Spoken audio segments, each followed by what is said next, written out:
Hello and welcome to another of your favourite sleep stories. I hope you are relaxed, very comfortable, and ready for another cozy story to help you off to sleep. The stories in this wee series surround your favourite little sleepy Scottish cat, Morag, as well as many of her friends. In this story, Morag and Fox team up for a night of adventuring from Blackhill Farm. And so, off they go. However, as usual, something rather unexpected occurs. But what's new in the land of Morag? Now, lie back and take a nice deep breath. And welcome back to the sleepy story world of Snooze with Sam.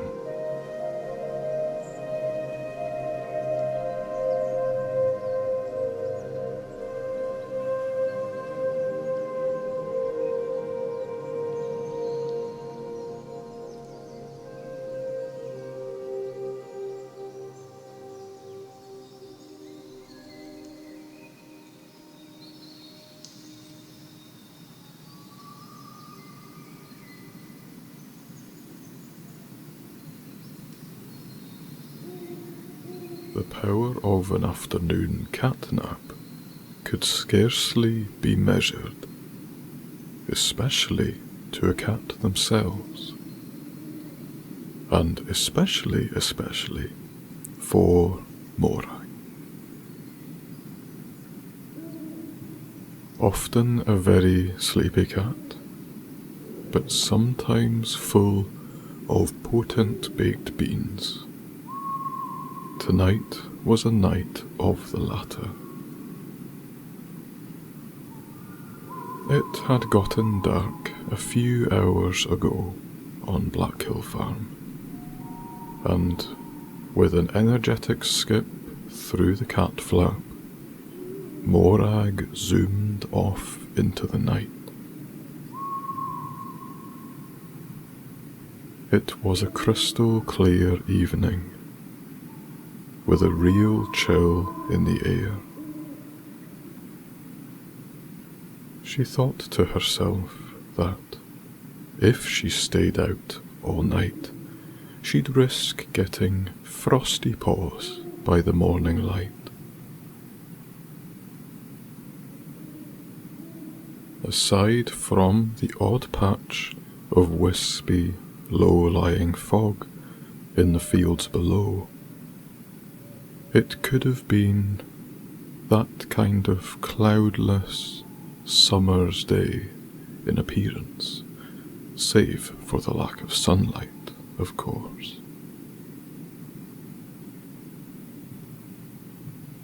So clear was it that off to the north, Morag could see a wee, gentle green shimmer towards the horizon, but only if she relaxed her eyes and did not look directly at it.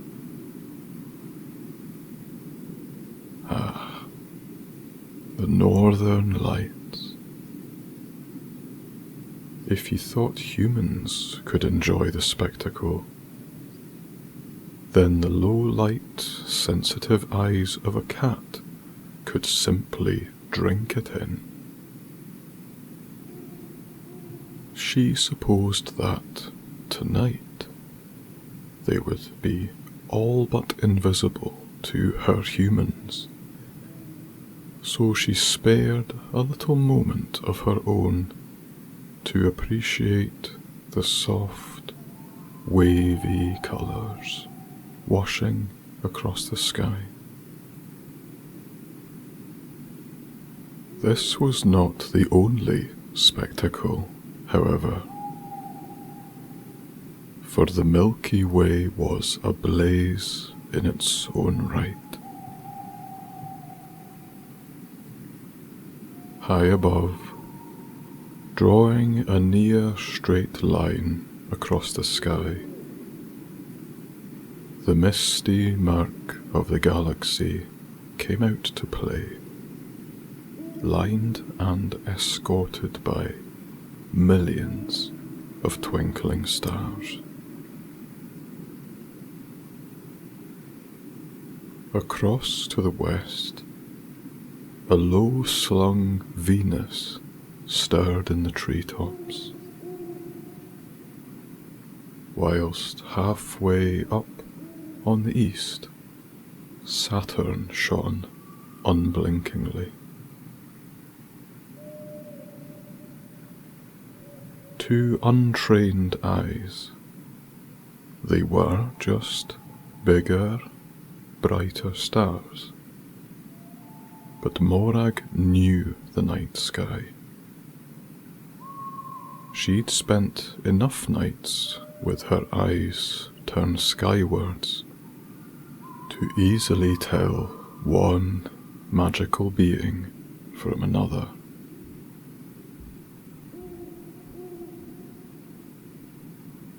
After a short while of following her usual patrol route around the cottage garden, and then the fields of sleeping sheep,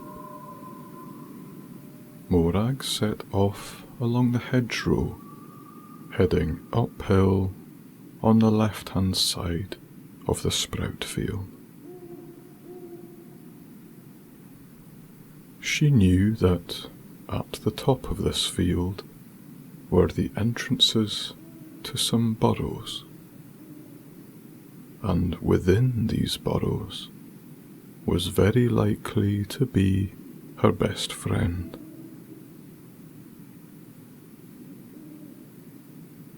She reached the top, seeing a spread of fields fall away beneath her, with the ocean far in the distance, deep black against an inkier navy sky.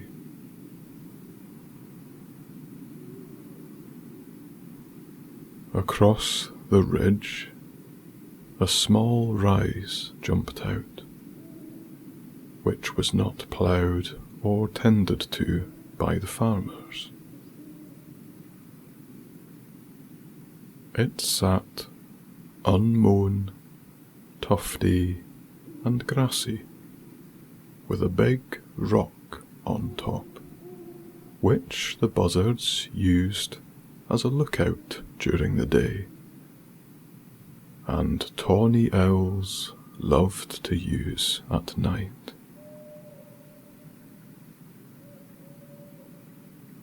Tonight, however, it was free, and so Morag cantered up onto the mound, taking centre stage. In a moment of pure self-indulgence, she tried her best impression of an owl, and hooted a few hollow meows. Though should anyone else have heard, she was fooling no one. Morag had hardly swallowed her quiet embarrassment before a small head complete with large orange ears appeared from one of the burrows beneath her. It was Fox.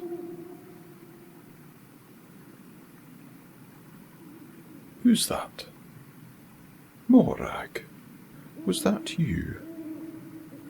I thought I heard something making noise, but it sounded very strange, like some sort of confused chicken or something.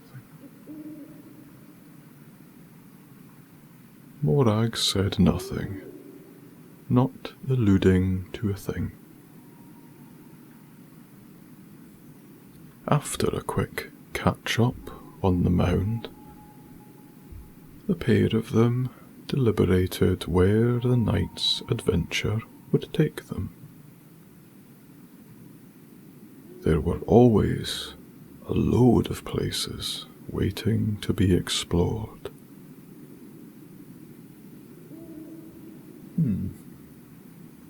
How about up there? Fox asked, gesturing to the highest hill to the north, high up in the glen. I've never actually been up that far. On such a clear and beautiful night as tonight, wouldn't it be just spectacular? Morag completely agreed, and chirruped in approval. It was a wee way off, a long distance for such small legs, but the night was young, and they were both full of energy and ambition.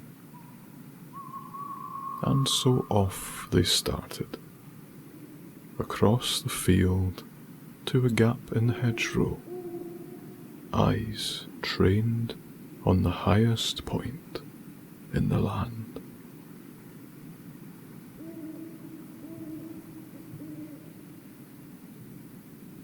The many arable fields soon turned to moorland, with swathes of rough heather making the going a little tougher for such wee legs.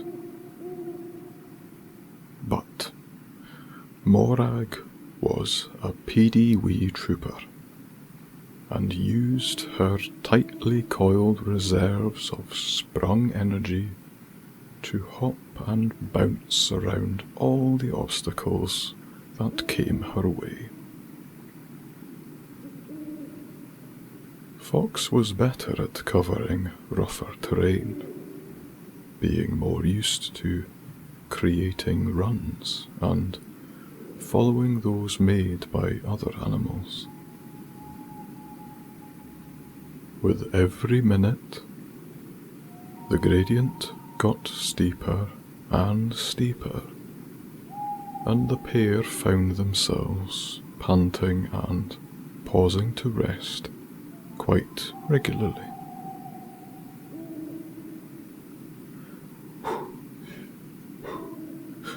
Let's not look back at the view, suggested Fox. Let's wait until the very top so we can savour the whole thing. And so on, and on, and on they climbed, skipping over streams, and navigating some pretty treacherous burns which were a lot deeper than they'd initially supposed.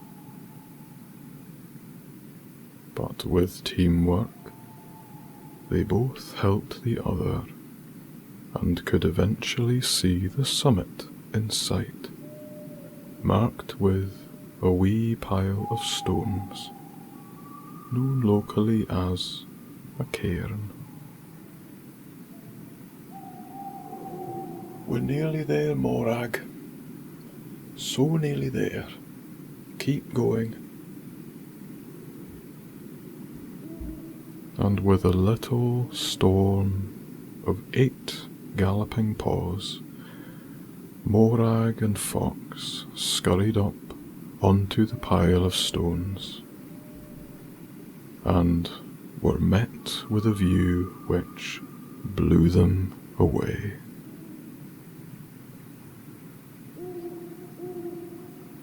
The chances seemed so slim, but not only did the stars seem to shine brighter from up here, making them feel nearer to the sky. But across to the east, where the sky met the water, something spectacular was happening. At that very moment, a deep gold sliver of light was rippling on the horizon and hurtling itself skyward at a barely believable pace. Over that way, a few distant clouds mixed with the water and provided windows for the rising moon to shine through. After only a moment, the entirety of Earth's satellite had launched itself into view with a blinding shine. All of a sudden, their world was lit up in the most unworldly way. Perhaps it was because their eyes had got so used to the dark during the climb, but it felt almost like daylight. They could see everything,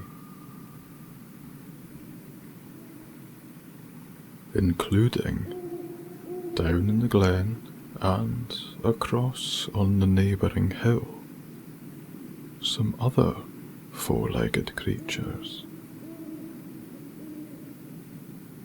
The pair of them could make out a dozen dark shapes, some bigger, some smaller. Morag and Fox squinted through the night, but for all the light was available to them, these animals were still difficult to identify.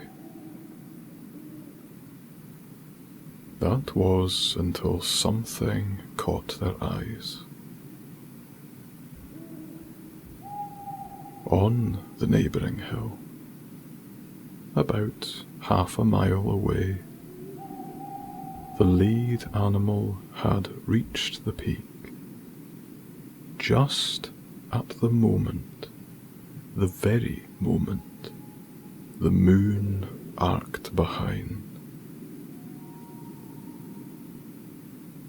It was like something from a dream.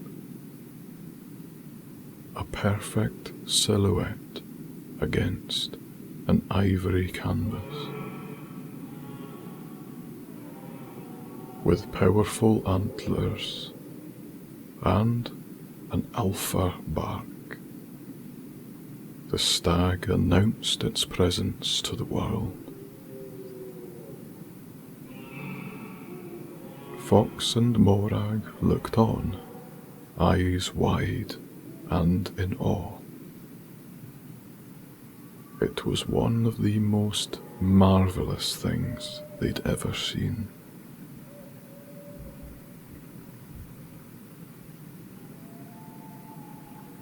A few moments passed as they watched the stag stroll on and the moon climb higher.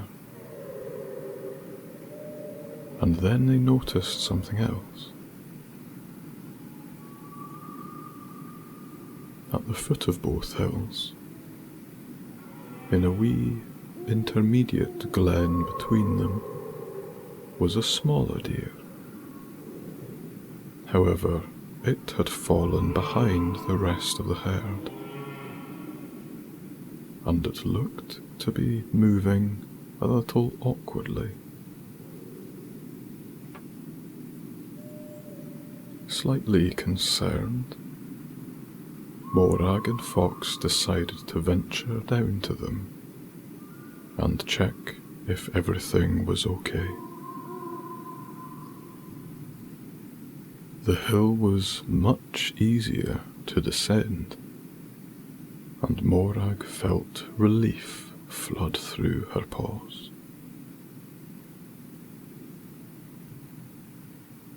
After a few minutes, they'd reached the wee deer. It was indeed a small female, and seemed quite young. However, one of its hind legs had clearly succumbed to some damage in the past, but looked mostly healed now. Morag and Fox both chirruped cheerily when approaching, so as not to startle her away.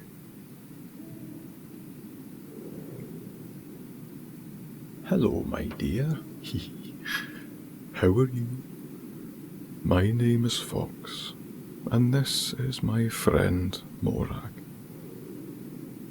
We were just at the top of the hill up there and just noticed you were moving a little slower than everyone else. Wanted to know if everything is okay." "I see what you did there. Very clever. Lovely to meet you both. My name is, well, everyone calls me Gammy. Can you ever guess why?" The poor wee thing smiled shyly. "I am fine though, thank you. I just move a little slower with this old thing. I had a wee run-in with a car a year or so ago, but I was so young that I can't really remember much, to be honest, which is all good, I guess. It doesn't stop me from doing anything.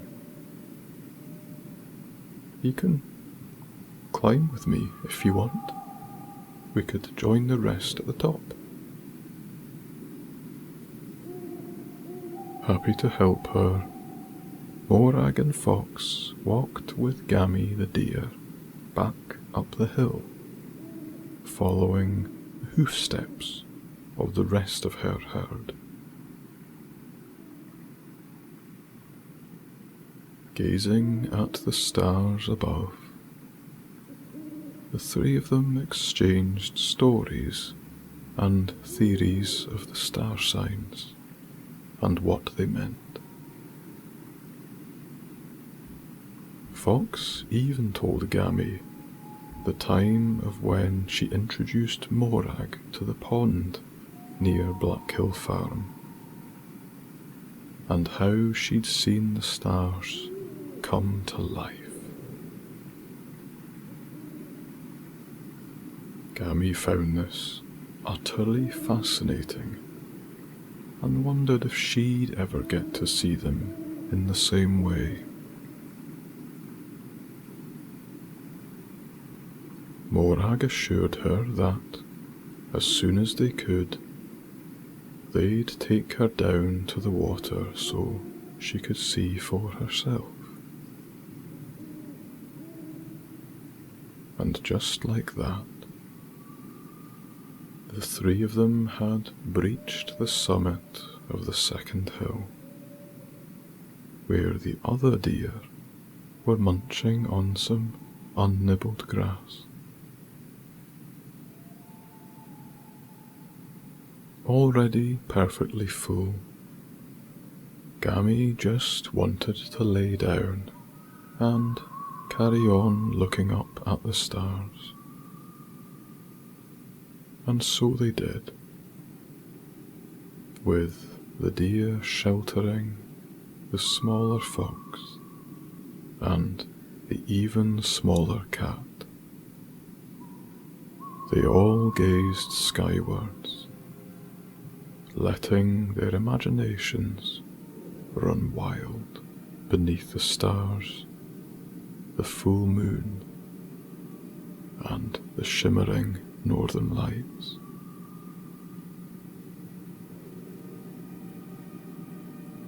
Morag and Fox had made another wonderful friend that night, and they knew it. They had so much to share with her, so many places to explore, and so many other friends to introduce her to, like Patch and Isla, the wee cow. They thought it was about time that everyone got together for one great adventure. But where to? That was the very question.